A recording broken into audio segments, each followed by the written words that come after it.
السلام علیکم ناظرین، پروگرام اختلاف رائے میں خوش آمدید۔ ناظرین، آج پینما کیس کے حوالے سے عدالت میں اہم کارروائی ہوئی۔ اس کارروائی سے متعلق بڑے ہی سادہ الفاظ میں کارروائی میں جو کچھ باتیں سامنے آئیں اور آہستہ آہستہ سامنے آئیں وہ بہت سو کو بہت سی پیچیدہ لگی۔ ہم نے سادہ الفاظ میں ایک رپورٹ مرتب کی ہے، میں چاہوں گا پہلے آپ وہ رپورٹ دیکھیں۔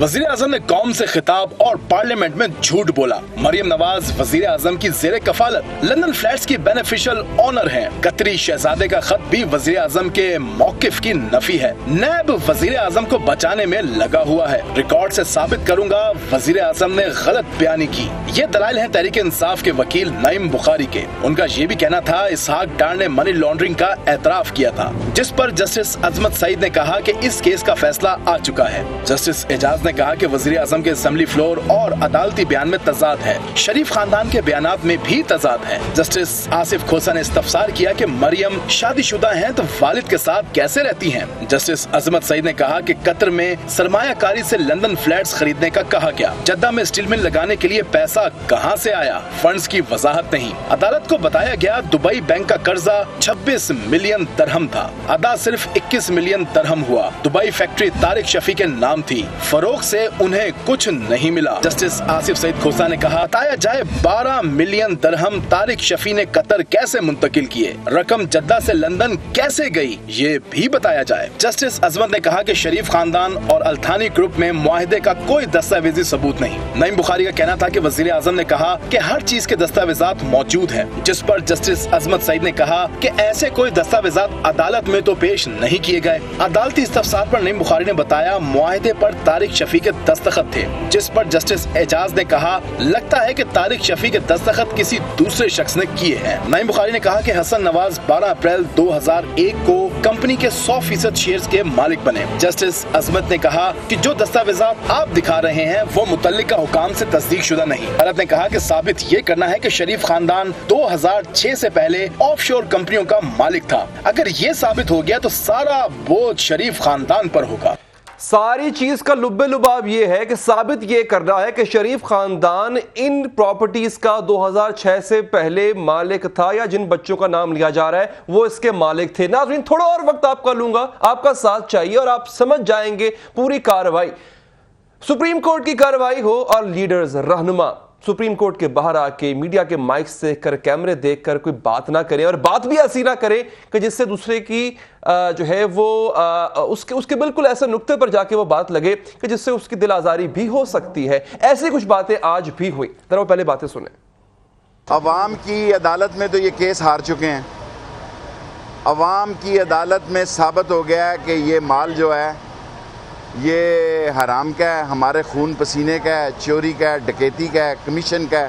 میں سمجھتا ہوں کہ شیخ رشید کا لال حویلی سے سیاسی جنازہ نکلے گا انشاءاللہ تعالی۔ یہ تین مختلف کہانی ہیں، تو یا وزیر اعظم صاحب صحیح کہہ رہے ہیں، یا ان کے ڈاکیومنٹ صحیح کہہ رہے ہیں، یا یہ وزیر اعظم صاحب کی دونوں تقریریں جو ہیں ان میں بھی تضاد ہے۔ عمران خان کو وہی شرمندگی ہوگی جس طرح انہیں دھاندلی کے کیس میں جوڈیشل کمیشن میں ہوئی۔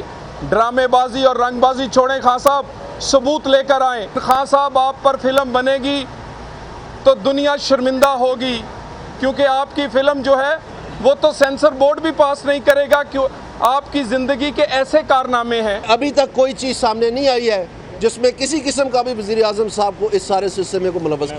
کیا خوبصورت انداز سخن ہے، کیا خوبصورت گفتگو، الفاظ کا چناؤ کس قدر ادبی، کس قدر لفاظی کا جو معیار ہے، کمال بات ہے۔ لیکن یہ کام کی باتیں نہیں تھی ناظرین، کام کی بات میں آپ کو اب سنانے جا رہا ہوں۔ ان تمام باتوں میں طلال چودھری صاحب نے ایک بات کی ہے، آپ پہلے وہ گفتگو سنیں اور اس کے بعد اس گفتگو پر آپ اور ہم بیٹھ کے وچار کریں گے، سوچیں گے کہ آخر یہ بات کہہ کیسے گئے۔ پہلے گفتگو سنیں آپ۔ یہ جیسے موسم بدلا ہے، پاکستان کے حالات بھی بدل گئے ہیں۔ یہ بدلا ہوا پاکستان ہے اور یہ عوام کے فیصلے سے چلے گا۔ عوام جس کو مینڈیٹ دے گی اس کو پاکستان وہ چلائے گا۔ وہ موسم گزر گئے جب فیصلے کوئی اور کیا کرتے تھے، اب فیصلے پاکستان کے عوام اور پاکستان کے منتخب نمائندے کریں گے۔ طلال چودھری صاحب گرمیاں ختم ہوئے, سردیاں آئے تو تقریباً مہینہ بیت چکا ہے. آپ کس موسم کی بات کر رہے ہیں؟ وہ جو 2 یا 3 دن پہلے موسم تبدیل ہوا ہے, کہیں آپ اس کی بات تو نہیں کر رہے؟ کہیں آپ کا اشارہ اس طرف تو نہیں ہے کہ جناب پہلے کہیں اور فیصلے ہو رہے تھے اور اب فیصلے عوام کے منتخب نمائندے کریں گے؟ کیا یہ گفتگو اسی کیمپین کا حصہ تو نہیں کہ جہاں پر حال ہی میں اپنا چارج چھوڑنے والے, ریٹائر ہونے والے جنرل راحیل شریف کے خلاف سوشل میڈیا پہ, جو ایک پیرل میڈیا بن چکا ہے, اس پر ایک بڑے گھنونا قسم کا پروپیگنڈا شروع کیا جا رہا ہے اور ان کی 3 سالہ کارکردگی کو ملائن کرنے کی, سرفیس کرنے کی کوشش کی جا رہی ہے. اور اب یہ الزام کہ اس موسم میں کچھ اور ہوتا تھا, اب جو کہ موسم بدل گیا ہے تو اب باغ ڈور ہمارے ہاتھ میں آ گئی ہے. سمجھنے والوں کے لیے اشارہ کافی ہے کہ طلال چودھری کا اشارہ کس کی طرف تھا اور وہ کس کی بات کر رہے تھے. عابد شیر علی صاحب نے نہ جانے اپنی توپوں کا رخ پاکستان تحریک انصاف اچانک ہی آج پاکستان پیپلز پارٹی کی طرف موڑ لیا. گفتگو انہوں نے کیا کی, پہلے یہ سنیں پھر اس پر بات کریں گے. بلاول صاحب سے میں نے اس دن بھی سوال کیا تھا, ان کی آنٹی ایان علی کس کے پیسے لے کر جا رہی تھی؟ ان کے انکل جو شرجیل انکل ہیں اربوں روپے لے کر گئے, ان کے گھروں سے 3-3 ارب روپے نکلے, لیکن اس کا احتساب بلاول صاحب آپ کو دینا پڑے گا. ماشاءاللہ, انداز سخن. میں دوبارہ اس بات پر زور دوں گا, معیار گفتگو, تخیل کی پرواز اور کیا چناؤ ہے الفاظ کا, آنٹی, پھوپھی, پھپھو اور نہ جانے کیا کیا, یہ کیا خوبصورت چناؤ ہے.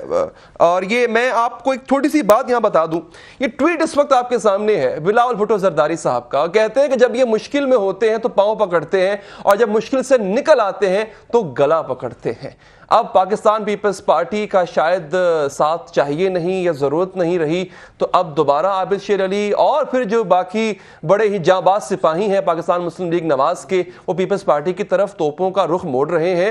اور گلا پکڑنے والی بات کا مجھے پتا نہیں, یہ پاؤں پکڑنے والی بات آپ کے سامنے اس وقت ہے. پرویز رشید صاحب جو ہے وہ پیر چھو رہے تھے خورشید شاہ صاحب کے. خیر, یہ باتیں یاد تو رہتی ہیں لیکن ایک دفعہ پھر دوبارہ ذرا ریفریش کرنے کے لیے ضروری ہے. لیکن میں چاہوں گا مہمانوں کا تعارف آپ سے کرواتا ہوں, لیکن تھوڑی سی ناظرین تھوڑی سی مزید تسلی کے لیے میں کچھ اور چیزیں یاد دلا دوں کہ پاکستان پیپلز پارٹی نے چونکہ اپنے 4 مطالبات سامنے رکھ دیے ہیں. پاکستان پیپلز پارٹی احتساب کی بات کر رہی ہے تو بری تو ان کو لگے گی. اور یہی زرداری صاحب جن پر کرپشن کی بات ابھی عابد شیر علی صاحب کہہ رہے تھے, ان کے قائد کچھ عرصہ پہلے جب ضرورت تھی تو ان کی تعریفیں بھی کر رہے تھے. وہ تعریفیں کیا تھی وہ سنیں, کیونکہ پیپلز پارٹی کا یوم تاسیس بھی ہے, اس پر بھی ہم بات کریں گے. یہ طرح تعریفیں سنیں, پھر اپنا آج کا اہم ایشو پاناما کیس انکوائری جو ہو رہی ہے اس وقت, جو ٹرائل جو سپریم کورٹ میں جو بات ہو رہی ہے, ٹرائل تو نہیں کہیں گے اس کو, اس پر ہم بات کریں گے. پہلے یہ سنیں آپ. مجھے کھلے دل سے ماننا چاہیے کہ زرداری صاحب نے سیاست میں گرم جوش, ذاتی تعلق, اپنائیت اور سماجی رشتوں کو نہایت عمدگی سے رواج دیا. یہ ایک مشکل کام تھا, لیکن جناب صدر زرداری صاحب نے مفاہمت کے اس نظریے کو متعارف بھی کرایا اور کامیابی سے پروان بھی چڑھایا. ہم نے 1997 میں اتفاق رائے کے ساتھ آئینی ترامیم کی روایت ڈالی. صدر آصف علی زرداری نے بڑی حکمت اور دانائی کے ساتھ اس روایت کو قائم رکھا. اللہ تعالیٰ آپ کو صحت. مجھے یاد ہے ذرا تمہیں یاد ہو کہ نہ یاد ہو, بیرسٹر علی ظفر صاحب سابق صدر سپریم کورٹ بار. سر بہت شکریہ, آپ نے وقت نکالا, ہمیں جوائن کیا ہے. ڈاکٹر رمیش کمار صاحب نے کراچی سے, پاکستان مسلم لیگ نون کے آپ رہنما ہیں, MNA. سر بہت شکریہ آپ کے آنے کا اور بڑے ہی تحمل سے, بڑے پیشنس سے میری یہ پوری گفتگو سننے کا. ساتھ ہی ساتھ ہمیں بیرسٹر ولید اقبال صاحب نے جوائن کیا ہے, پاکستان تحریک انصاف کے آپ رہنما ہیں. سر آپ کا بھی بہت بہت شکریہ. میں تھوڑا وقت آپ دونوں سے چاہوں گا کہ آپ مجھے تھوڑا اور بیئر کریں, اور میں بیرسٹر صاحب کی طرف بڑھتا ہوں. یہ جو سر آج کارروائی ہوئی ہے, ایک ابہام یہ پایا گیا کہ عدالت کے آبزرویشنز اور بخاری صاحب کے جو سوال تھے ان کو مکس بھی کر دیا گیا. لیکن سر یہ سوال ایسے نہیں کہ ان کو ردی کی ٹوکری میں پھینک دیں, یہ ایسی چیزیں ہیں کہ جو فیکٹس اینڈ فگرز ہمیں نظر آ رہے ہیں اس کے مطابق تو یہ ایسا ہی ہے. کچھ آپ روشن ڈالیں گے اس پہ کہ آج کی کارروائی اور یہ جو دبئی کی مل کا بیچا جانا, میں سمجھتا ہوں اس پہ پورا پوائنٹ جو ہے وہ پیوٹ پوائنٹ وہ رہا ہوا. سر یہ آج دیکھیں, آپ نے غور کیا ہوگا کہ PTI کے وکیلوں کی اسٹریٹجی جی چینج ہو گئی ہے, اور جو ہم بڑی دیر سے کہہ رہے ہیں, بڑے عرصے سے کہہ رہے ہیں کہ ان کو چاہیے کہ جو ڈیفینس ہے اس کے اوپر حملہ کریں, اس میں لوپ ہولز نکالیں, اس میں جو گیپس ہیں وہ دکھائیں. یعنی وہ جو اپنی بے گناہی کا ثبوت پیش کر رہے ہیں اس میں سے خرابیاں یا ٹھیک اس سے پھر ایک کیس ڈیولپ ہوتا ہے. اور آئی تھنک نعیم بخاری صاحب کی آج جو اسٹریٹجی تھی وہ یہی تھی, کیونکہ انہوں نے اس جو ڈیفینس تھی اور اس کے ساتھ ملایا نواز شریف صاحب کی اسٹیٹمنٹس کو بھی, جو قطری پنس کی اسٹیٹمنٹ تھی, ایفیڈیوٹ تھا, اس کو بھی, اور پھر ایک پریزنٹ کیا کیس بڑے اچھے طریقے سے. ٹھیک ہے, تو میرا خیال ہے کہ یہ اب حامد صحیح خان was lacking this. نہیں, حامد خان صاحب اپنی اسٹریٹجی کے مطابق جا رہے تھے, ان کی اپنی نہیں, وہ میں کسی وکیل کی بات نہیں ہوتی ہے, اسٹریٹجی کی بات ہوتی ہے. آپ وکیل دوسرے وکیل پہ تنقید نہیں کریں گے, وہ ویسے بھی میں چاہوں گا بھی نہیں ہے سر. ٹھیک ہے, صحیح بھی نہیں ہے اور مناسب بھی نہیں. اچھا, لیکن آپ یہ دیکھیں گے کہ یہ جو کر رہے تھے پی ٹی آئی کے وکیل بحث, جی, اس میں جو آبزرویشنز آ رہی تھیں کورٹ کی طرف سے, ان آبزرویشنز کو آپ کے ناظرین تک بھی میں کہنا چاہوں گا, آپ کو بھی, آپ نے بھی کہا کہ یہ آبزرویشنز ہوتی ہیں کورٹ کو سمجھنے کے لیے. کورٹ جب عدالت کے دماغ میں, کوئی جج کے دماغ میں آتا ہے کوئی سوال, تو وہ ایک سوال پوچھتے ہیں. اس کا یہ مطلب نہیں کہ انہوں نے کوئی فیصلہ کیا ہوا ہے, اس کا یہ مطلب بھی نہیں ہے کہ وہ کوئی آبزرویشن اس لیے کر رہے ہیں کہ وہ میڈیا میں ڈسکس ہو. وہ مطلب یہ ہے کہ وہ کیس سمجھنے کے لیے, اور جو وکیل ہیں ان کو ایک ٹریک دکھانے کے لیے وہ سوال پوچھے جاتے ہیں. تو ان کو آئی تھنک اسی نظر میں آپ دیکھیں. لیکن آج کے سوالوں سے تو ہمیں ایسا محسوس ہوتا ہے کہ دیکھیں نا, اگر دو لوگوں سے سوالوں جواب ہو رہا ہے اور ایک شخص جو ہے وہ خاموش رہ جاتا ہے ان سوالوں پر, اور ایک کے پاس جواب ہوتے ہیں, تو دوسرے دیکھنے والے کو تو لگے گا جناب اس کا پلڑا بھاری رہا. وہ صحیح ہے آپ کی وہ ڈیبیٹ. تحریک انصاف کا سمجھتے ہیں آج پلڑا بھاری رہا. آج کا دن ابھی تو چونکہ دوسری سائڈ سے کوئی بولا نہیں, تو آپ کسی کو یہ نہیں کہہ سکتے کہ پلڑا بھاری رہا یا کمزور رہا. لیکن اچھی میرا خیال ہے اسٹریٹجک ڈیسیجن تھی یہ, جس طرح کا آرگومنٹ ہوئی آج. اور اس میں جو دو امپورٹنٹ چیزیں نکلیں, ایک چیز تو یہ آئی تھنک وہ سوال بڑی دیر سے ہم پوچھ رہے تھے اور آج سپریم کورٹ کی آبزرویشن بھی آئی, وہ یہ تھی کہ یہ بھی ثابت کرنا پڑے گا کہ دبئی کا پیسہ کہاں سے آیا, نمبر 1. نمبر 2 امپورٹنٹ یہ چیز تھی, اور آئی تھنک یہ پی ٹی آئی نے ثابت کر دیا کافی حد تک, کہ جو دبئی کی پراپرٹی بکی اس میں اتنے سارے ڈسپیوٹس تھے اور اتنے اس پراپرٹی کے پیسے اتنی جگہوں پہ جا رہے تھے کہ وہ جو بچا پیسہ اینڈ میں جب دے دیا آپ نے, الیکٹریسٹی کی بلز دے دیے, بینکوں کو دے دیے, تو ایک بہت تھوڑا اماؤنٹ بچا. اچھا, مجھے اسی پوائنٹ پہ صرف بریک لینی ہے, اور یہ کچھ ایسے نقطے ہیں, اور میں چاہوں گا کہ ناظرین, چونکہ عدالتی کارروائی میں زبان استعمال کی جاتی ہے وہ آپ اور مجھ جیسے کے لیے اتنی آسان نہیں ہوتی کہ اس کو ہم سمجھ سکیں. تو آج یہاں پر ماہر قانون جو بیٹھے ہیں اور جو لیڈرز بیٹھے ہیں, ان سے تھوڑا بڑے آسان الفاظ میں سمجھنے کی کوشش کریں گے کہ یہ جو پورے گلف اسٹیل کا معاملہ ہے جو آج ڈسکس ہوا, یہ آخر ہے کیا پیچیدگیاں ہیں اس میں. وقفے کے بعد سے بات کرتے ہیں.